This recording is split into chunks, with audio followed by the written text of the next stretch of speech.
Welcome to the Gem Museum webinar series Zooming into Gems. Today we are going to talk about Padparadscha sapphires, and let me just start off right now. For those who do not know us, I will just do a quick introduction. We're actually part of a GEMS group: Far East Gem Lab, Far East Gem Institute, Far East Gems and Jewelry, Far East Gems Import. So you may be wondering, why everything Far East? Why not Far East Gem Museum, correct? So there's a history to it. Follow us, and slowly we will review what is the history. We'll talk about it, all right? Yeah, so any case, we at the Gem Lab, we do gem testing. We have evaluation of jewelry pieces as well, estate jewelry, estate appraisals. At the Institute, we teach gemology. We have online classes. I am the main teacher, so I teach with like 3 other cameras around me. Not to show me, but to show the gemstone. Okay, and then we have the gems and jewelry, which is Kunming's. Kunming is in charge of that. We have a retail, so right now the retail is online.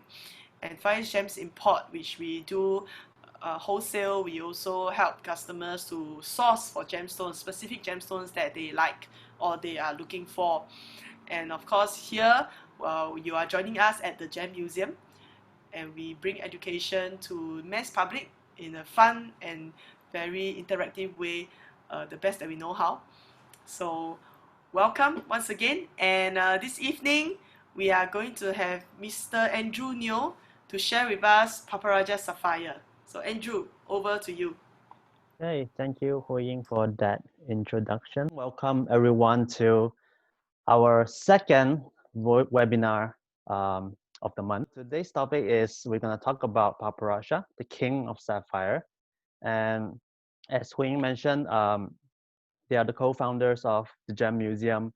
And for me, I'm the curator of the Gem Museum as well. So if you've been to the Gem Museum, you might have seen me before. And I graduated from GIA as a gemologist. So last week, when we had our first webinar, I talked about a little bit about myself, like how did I get into gemology, and how I know gemology in the first place, where I started my work in a different background in a jewelry company. I befriended some gemologist friends, and they told me everything about it. So without second thought, I just went to it. And not just anywhere, I went to London. Okay, first time being away from home in another country. It was quite terrifying and exciting experience. And one a very memorable moment was when we started to use the microscope, and it's just seeing the stones in a microscopic level is just another thing. Every time you go to the store, you see jewelries with your naked eye without any magnification. It's just all you see is just blinks. And when you use the microscope, 60 times magnification, you just went into the microscopic world of gems. So without further ado, let's zoom in to today's topic and what is Padparadscha. And we're going to start it about introducing the sapphire, okay? Because Padparadscha is part of the sapphire as well. And sapphire basically is a part of the corundum species. In fact, 2 of the big 3 gemstones are sapphire and ruby. The other one, which is the emerald, form the big 3 gemstones.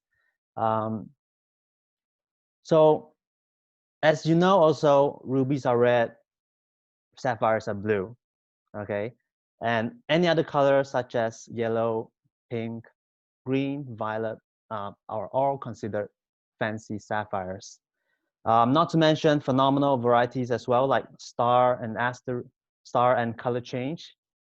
You can find in the sapphire group and the ruby as well. So what is sapphire basically? They are made up of aluminum oxide. These are the chemical composition of corundum basically. So a pure corundum is pure, okay, without any elements that is act as a coloring agent. Okay, so as for sapphires, they are colored by iron and titanium. Okay, in fact, iron also causes sapphires to be yellow and green as well, depending on how concentrated the iron inside. So those who study chemistry, you might know Fe2 plus and Fe3 plus is a transitional element. So it's easily to transform them by heat treatment. Okay, so of course, gemstone is prone to treatments. They can change yellow sapphires into blue just by heat treating it. So more of that later. And sapphire is ranked in Mohs scale of 9. Okay, the third hardest if you want to count moissanite in it. So there's those who are not familiar with Mohs scale. It's a rank to it's a rank of mineral hardness. Okay, to test how hard is the mineral, and hardness is defined as the resistance to scratch. Okay, everyone knows diamond is the hardest of all, ranked at 10th, and things you see every day like metal, stainless steel is around 6.5.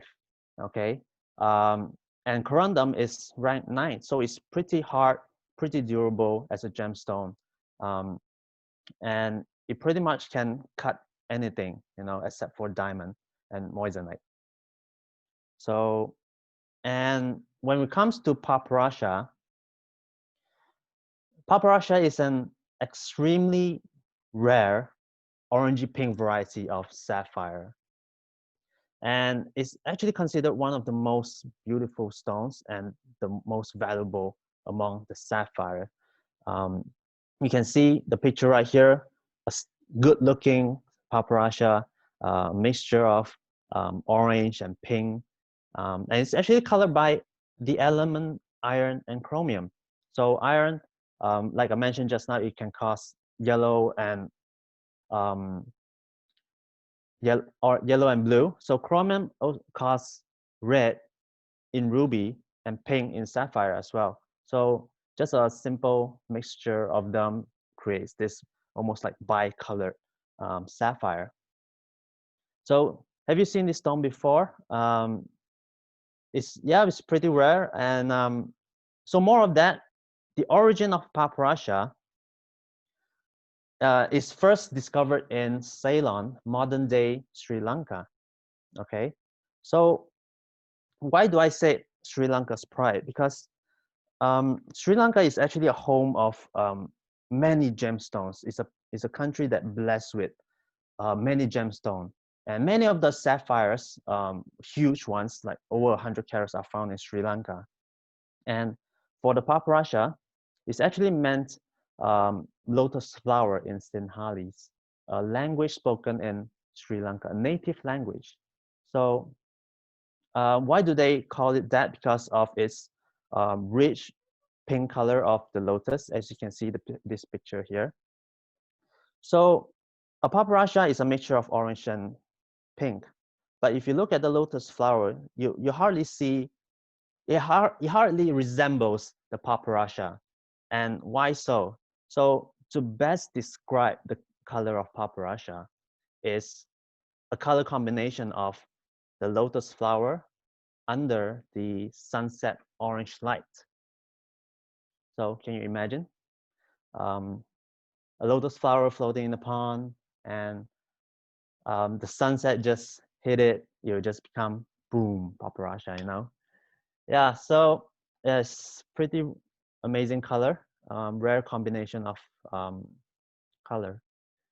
So previously I said it originates from Sri Lanka and is still found there, but to a very limited supply. And also it's been found in other countries like Madagascar, Tanzania, Vietnam. Here's Madagascar, here's Tanzania. Sri Lanka is here. Okay, so although it's given the fact that it's found in very few countries, other countries, the quality from other countries like Madagascar and Tanzania is still unable to compete with the Sri Lanka's quality in terms of the clarity and the color. So Sri Lanka mostly, they are more cleaner than the Madagascan and Tanzanian's Paparadscha, and the color is much more balanced between the pink and the orange, whereas the Madagascar and Tanzania's one are more darker in tone, and it leans more to the orange side of the color. So some might, you might think it's just call it a orange sapphire, you know. So a Paparadscha color debate, yes, is still an ongoing debate because of the wide color range of Paparadscha. So in the trade, even the slightest mixture of color, different in tone and saturation, they will still accept it as Paparadscha. They will still call it Paparadscha, as long as it's not too deep or not too pale. So here are a few examples of the color range. And I would like the attendees to choose their own Paparadscha, you know, based on your own opinion, okay? And the picture before, the sunset and the lotus flower, choose which one that you think is Paparadscha and comment on the chat section. Just type in the numbers, not in the Q&A section, just in the chats. Okay, I see people typing already. Okay, so my choice will be 5, 6, or 7. I would say I would call it Paparadscha. Well, that's my top choice. Wow, wow, wow. Many numbers going all around. Yeah, Kunming, what do you Andrew, think? Which one is yours? I was thinking of number 5, 6, 3, 5, 6, and 7. Interesting. Yeah. Yeah. So different people have different judgment of color. Okay. Maybe people see color differently, and that is why the debate is still on. And so, as I said, different tone and saturation also being deemed as Paparadscha. However, the Sri Lankans said it must have a pink majority of body tone, so it must really resembles the lotus flower. Okay, but some also said it should look like salmon or sunset-like. But what's the definition of salmon anyway? I mean, like a raw salmon, cooked, poached, grilled. I don't know. I mean, like you just think of it. You know, it's up to you. So that's what the trade usually call. And being of the new gemologist to the trade, when you listen to some of these examples, it just scratches your head. You know, it is not what I learned in school.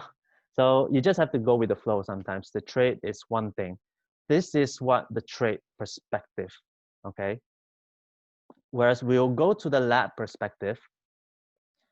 So I found this quote, LMHC quoted, "The color is a subtle mixture of pinkish orange to orangey pink with pastel tone to low to medium saturation under standard daylight." Okay, and what is LMHC? LMHC is a group of gemological lab around the world, which includes GIA, GIT, Gubelin, Swiss, just to name a few. So it's a pretty big group, okay? And the definition before was given by this group itself. And to be honest, this statement given by them is a pretty high standard in my opinion, because to find a Paparadscha fixed to this standard is really, really hard. So I could understand why the trade wants to call maybe call a stone Paparadscha, even it doesn't fix to this standard. So unless it's heat treated, so people will always want a natural stone unheated. but of course, depending on the personal preference. And the impact of its rarity, being that rare, comes a price. Okay, the price, a steep price to be honest. So Padparadscha, in fact, is really expensive in terms of if it's good quality and it has a good balance of color. Um, the price can even match the finest blue sapphires. So everyone seen blue sapphires before. It's stunning. It's very deep blue, intense blue that attracts everyone's attention. So imagine the price of Padparadscha matching the top quality blue sapphires. And here's one of the examples. A Padparadscha ring sold in 2005 for, it actually weighs 20 carats, more than 20 carats, and it's sold for less than 400,000 US dollars, which I think right now, 2020, it would be much more expensive, judging by the color of the stone. The weight itself is 20 carats. You don't see that often. In fact, you might not see it at all in your life. So as I mentioned before, treatment is not uncommon. Okay, gemstones are exposed to treatments all the time, depending on what stone they are. And heat treatment are generally very much accepted in the trade and in the trade. Okay, so and according to the LMHC group, Padparadscha,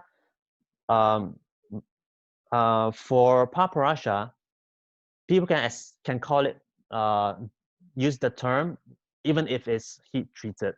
Okay, however, but it's not acceptable when it's irradiated or lattice diffused. So what is irradiation means? Irradiation is when you expose a gemstone or a thing with something with radiation. So generally you bombard the thing with radiation. However, irradiation doesn't provide a stable coloration and it fades over time. And lattice diffusion is introducing a foreign matter, a foreign element into the stone that gives a change of color. And heat treatment is just alter the original elements within the stone. So that's how you see the difference. Why is it acceptable? Why is it not acceptable? So as a conclusion, so Padparadscha is among the greats. Okay, it's tremendously rare, highly desirable, and it's one absolutely stunning gem. Okay, making it one of the most coveted gemstones in the world. And for me myself, I got the chance to see a Padparadscha myself, working in a gem museum. My boss Kunming, he sourced many stones like this one right here. This is actually a Padparadscha. I filmed it myself. I'm not sure whether it's still there. I hope it does. If not, I wish I can get this stone myself. So as you can see here, the body tone is pink, obviously, and you can see some orange tone on the edge. It's an emerald cut, a very good cut. Okay, you can see a broad flashes of light reflection inside the stone. Orange on the side, middle, you can see pink. Oof, this makes me drool. Okay, that's all, guys, for listening. I really appreciate it. I hope you learned something as well. I'll hand it over to Huiying again. Thank you, Andrew, and thank you all the participants for your enthusiastic, interaction with us. So we do see your numbers, and what I see is there's quite a number of people who chose 5 and 6. Maybe Andrew, you want to go back to that slide for a little while, for everyone to Okay. to have a look at that. 5 and 6. So just give people an idea before we go into the demo. And if you have any questions, do feel free to put your questions in the Q&A box.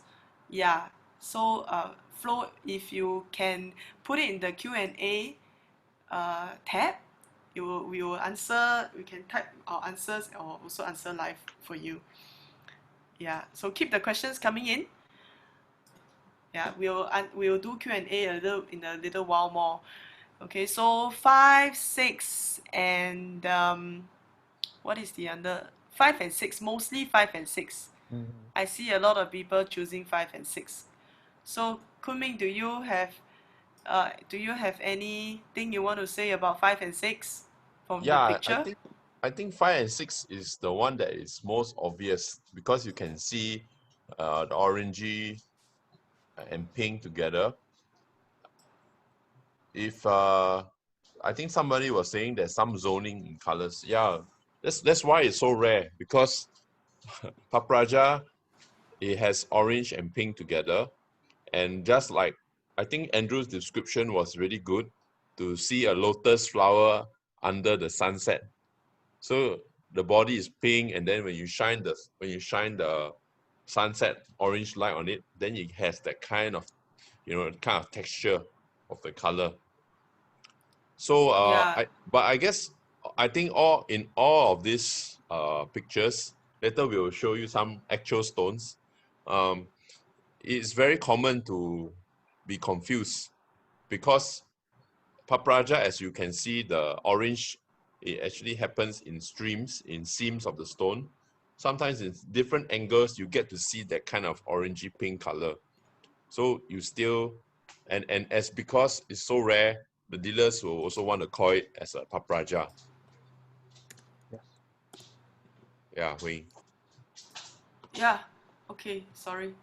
Let me just get back here. Okay. So Kunming, do you want to do your demo and show them what you have? Yeah, let me turn on my lights first. Okay, here goes. All right. So as you can see here, hang on, let me, okay. So I'm showing you some stones, actually 19 stones to be exact, 19 gems, 19 sapphires. They are from Sri Lanka, Africa, Madagascar, and Myanmar. That's what I know. So the first stone I'm showing you is about a carat. Very strangely, on my screen under the digital microscope, you can't see the orange. So it looks very it looks like number 3, number 3 just now on the chart. So this actually is the most Papradscha stone that I have. And you can see some iron oxide here. So today you will take home not just Papradscha but iron oxide. Okay, what causes the yellowish color or the orangey color is most of the time iron. And you have a lot of iron everywhere. So this is the first stone, and you can see some very nice fingerprint here. You can see a nice fingerprint inclusion here. Yeah, and let's go on to the next stone. Dun, dun, dun, dun. Okay, let me focus a little bit. So this one, you can see the body color is pink, and there's some iron oxide here, which if you look from afar, it will look orangey pink. But because now I'm zooming into the stone, this is like maybe 20 times magnification, or 10 to 20 times magnification. So you don't see the orange all over the stone. You see only the pink, and you see the orange on the top right hand corner at the inclusion. Okay, the next stone I am showing you. Yeah, wow, this stone looks like it went through some kind of war. Very busy stone. Well, suddenly the light became strong. Oh, sorry, my hand went to touch it. Okay, so this stone is actually from Myanmar. Its body color is pink, and then at the right hand side and or at the seams, at the cleavages of the stone, there are iron oxide in it. So because of that, the whole stone looks orangey pink. the color of the stone has a very strong saturation. So if you bring this stone to the LMHC classification, I don't think you'll get Padparadscha because the color is too vivid. But the color is beautiful. Let's go on to the next stone, next gemstone.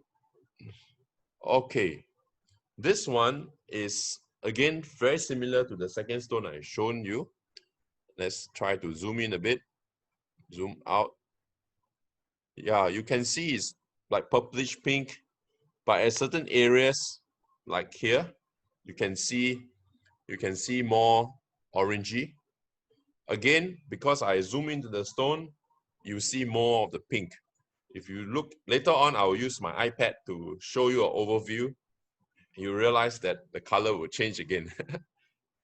So this is really fun. I mean, this is what gemstones are. They constantly play with light. Here's another one that has it's a deeper color, it's a stronger tone, but it's very similar to the first one. You can see this on the right has a darker tone. And also possibly because of the way it's cut, you can see more dark centers. That means there's more light leakage in the stone. So when the more light goes out of the stone, it causes these black spots. Then it turns the overall color of the stone to a bit darker. So yes, cutting also affects the color. So that's why this ongoing debate is still ongoing. Let's go on to the next stone. Here, you can see this is pretty good balance of orange and pink. And again, you can see the inclusion, the fracture going through from the stone here. And you can see the iron oxide stains there going through the stone. So a lot of times, Padparadscha, like stones, they have a lot of inclusions, and in the inclusion, it contains all these iron oxide stainings. So that's why it gives that kind of color. So to find a stone that's totally clean is, wow, very rare. Let's move on. Here's another one that has less orange. It's like a more purplish pink color. Oh, let's try to cover. Like this also a more pink color. You can see some orange here and some orange here. This orange is a reflection of this inclusion. Yeah. Okay. Here's another one that not much orange, more of a pink, light pink. So I don't think you can call this stone a Padparadscha. This one has more orange and also about the balance. The orange is at the edges. So again, if you look at from far, the stone looks more orange. When you zoom in, it becomes more pink. This one, it just looks pink. So no, not Padparadscha. This one is very similar to the first slide where you saw pink sapphire together with the orange colors. This is again iron oxide stain, big inclusion on the right, and it makes the stone looks orangey pink. But the color is a little bit too vivid to be under LMHC classification. This one, you can see in the center of the stone has orange and around with the pink, so it looks like Padparadscha. Again, this color is a little bit too strong.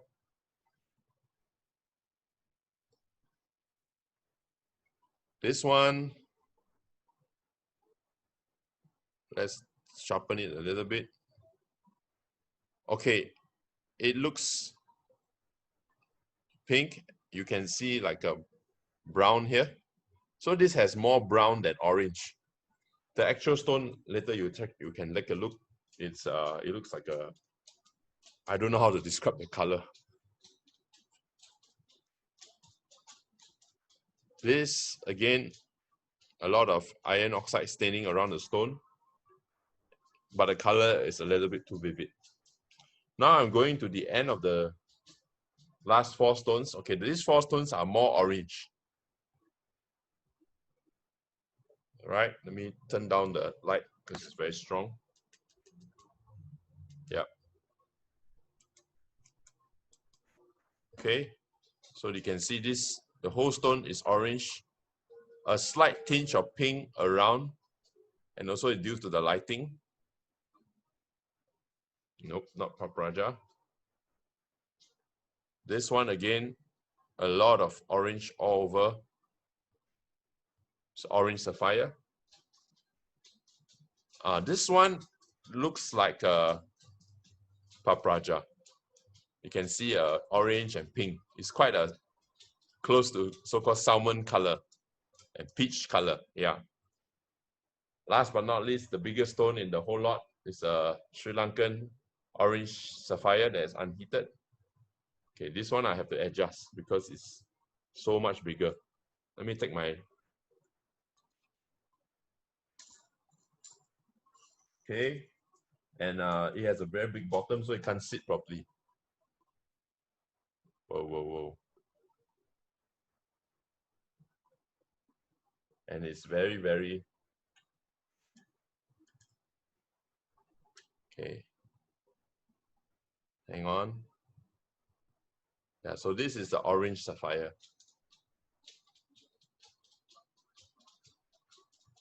Yes. Totally orange. No pink. All right, so let me just show you again with my iPad this time so that you can see the bigger overview of the stones. Give me a moment. Let me take my iPad. Okay.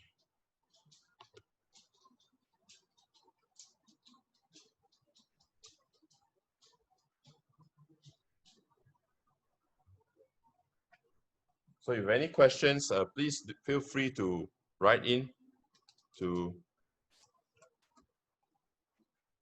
Okay.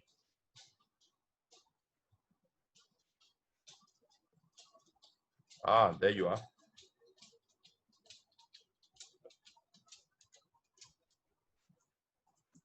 So on my iPad screen, it looks orangey pink, but on my PC screen, it looks pink. So this is the first stone. See the second stone, third stone, fourth stone, fifth stone. Yeah, so you can see that the these few stones now looks like Padparadscha, but when you was looking at it just now under the microscope, it was more of a pink color.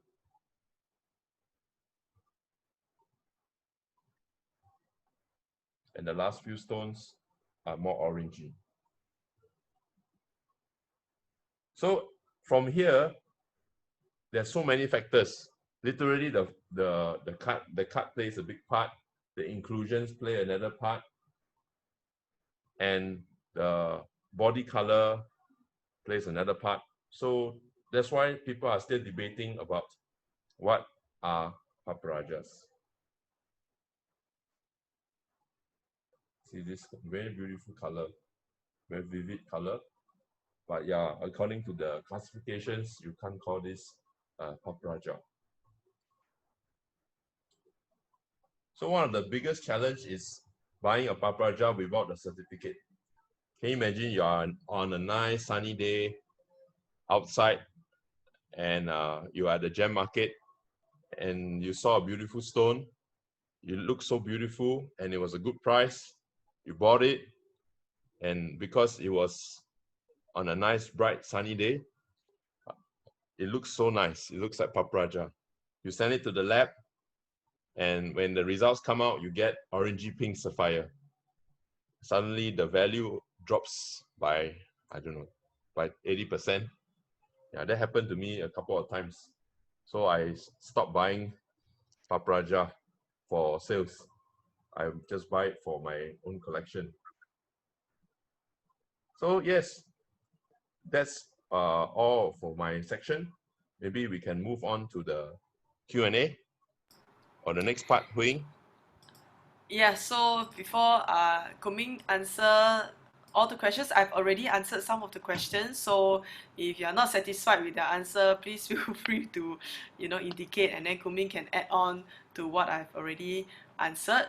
And before he goes on to that, let me just let everyone know what is coming up next for the Gem Museum, at the Gem Museum.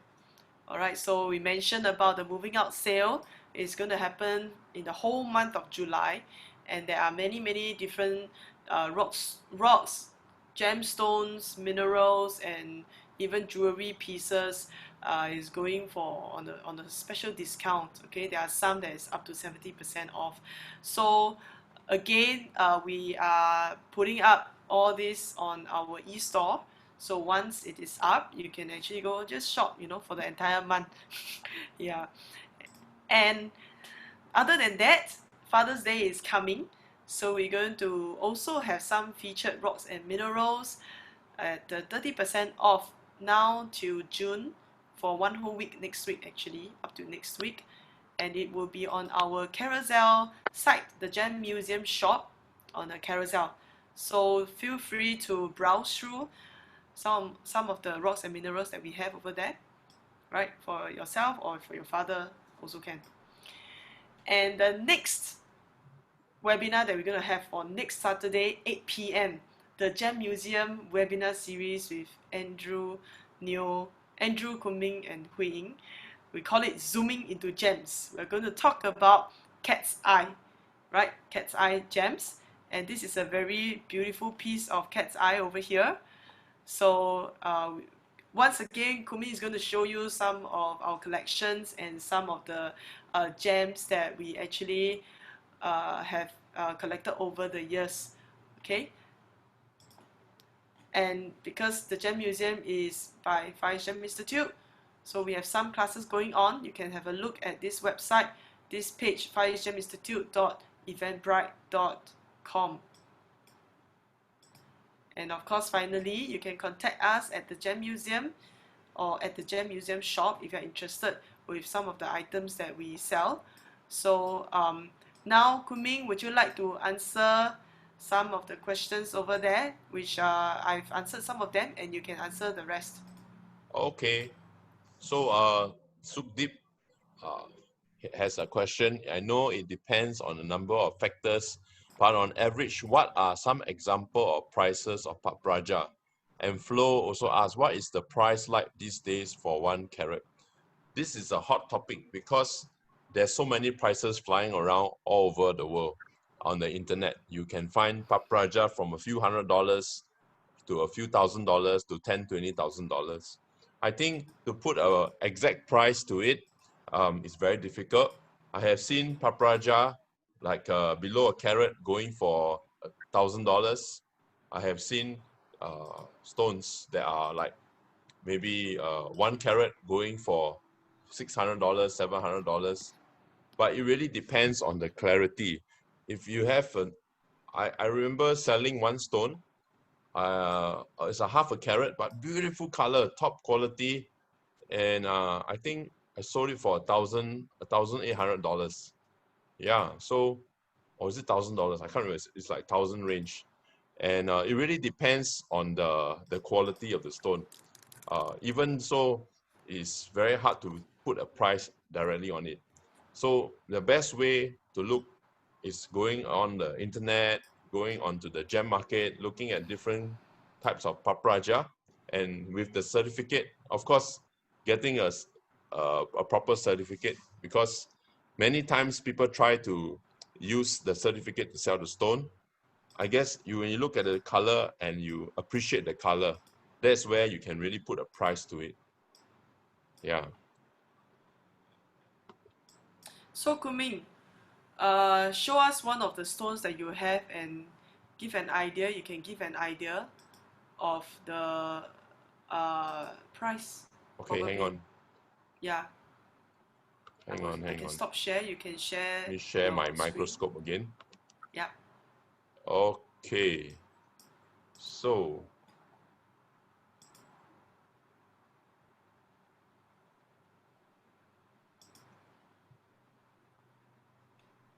don't know why suddenly become so bright. Yeah, it's okay. You make an adjustment and then you just maybe use that and give an idea. But I guess like what Kunming say, right, when we talk about price, it's really many times it's by experience, number one. Number two, there are many factors. We talk about the color, the carat weight, the clarity, the cut, where it's from, and all that. And it's really important to make sure, first of all, the stone is natural. Okay, then secondly, make sure that if there is any treatment, what kind of treatment comes on it, because it may not just be heat treatment, it can be beryllium diffusion, and this kind of treatment is generally not acceptable in the market because the orange color, the orangey color is not a natural orangey color. Sometimes it's orangey color, sometimes it's reddish color, so that these are not natural color. So then of course the price can be a very very big difference. And like we have mentioned also, like for example with Kunming, what he has mentioned, sometimes the color is just too much of a debate, and it's really quite difficult to say which is which, what is what, you know, and how to define clearly. So if you want to follow strictly to the definition, for example, the definition that LMHC has given is very very rare. The stones end up, you know, not many stones actually fall into that category, and it becomes very rare. So Kunming, would you like to maybe just talk about your stones a little bit more, maybe in Yeah, terms let's of the say price? like a stone like this, you all can see, right? It's a lot of inclusions, but the color is really nice. You know, I would say a stone like that, maybe $200 or maybe less than that. That I would pay lah, because there's so many inclusions. But if we polish it up, you know, and improve the cut a bit, of course the price would go up. Like a stone like this, you can't really see a Padparadscha color when you zoom in, and it doesn't have a cert. So a smaller stone like that, it can cost from I don't know, maybe less than $100 or maybe $200. Depends on how much they are asking from you and how much you are willing to pay. I think if you can find one with a good cert, like maybe those that are in LMHC, that says it's a Padparadscha, the value will definitely go up by, wow, I don't know, 10 times maybe, because it's so difficult to get a stone to be Padparadscha.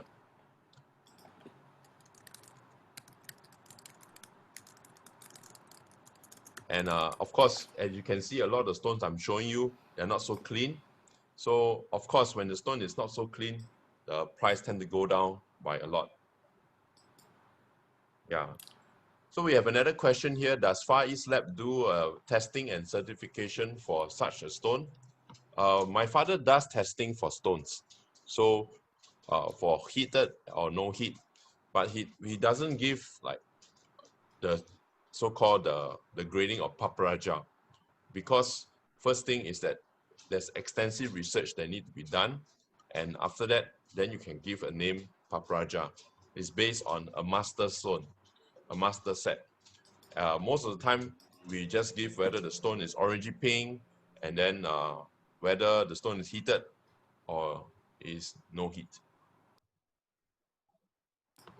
Yeah, yeah, that's right. So we master stones are very important, and master stones has to be certified to be master stones.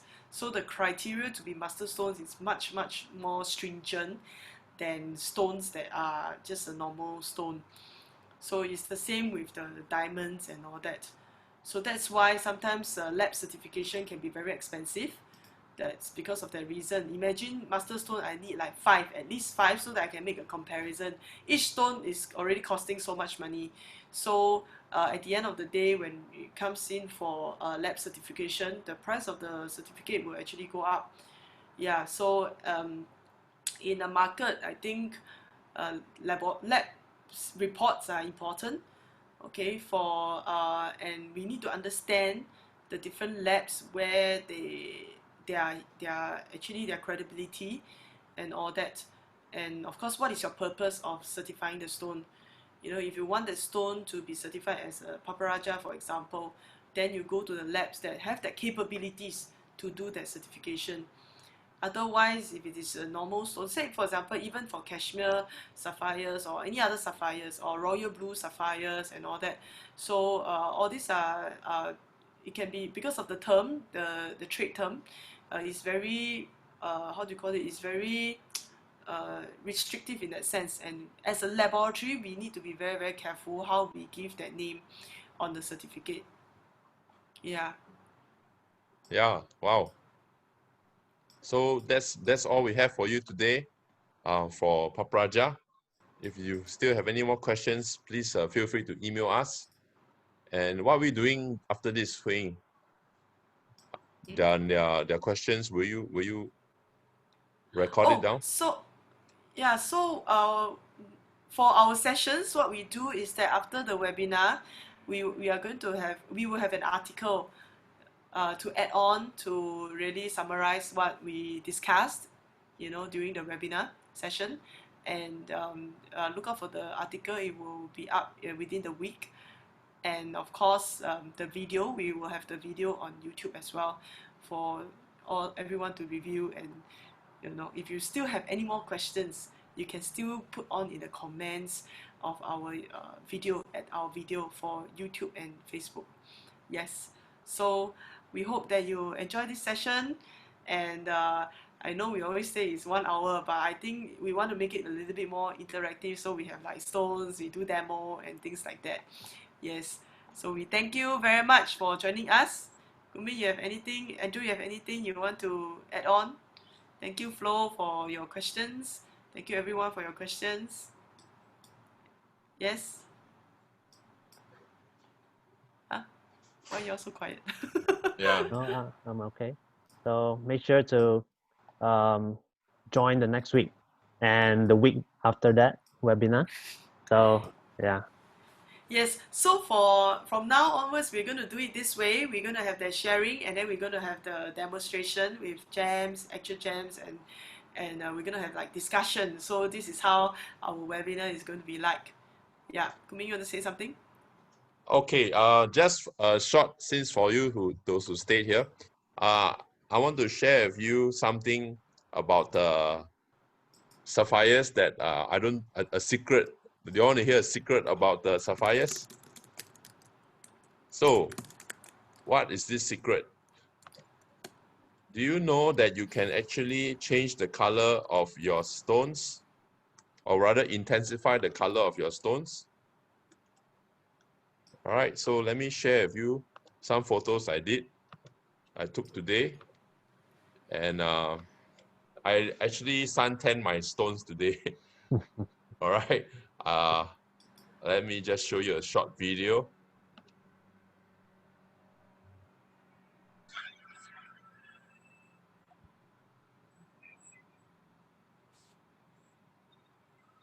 Today is pretty cloudy. Right, Kunming?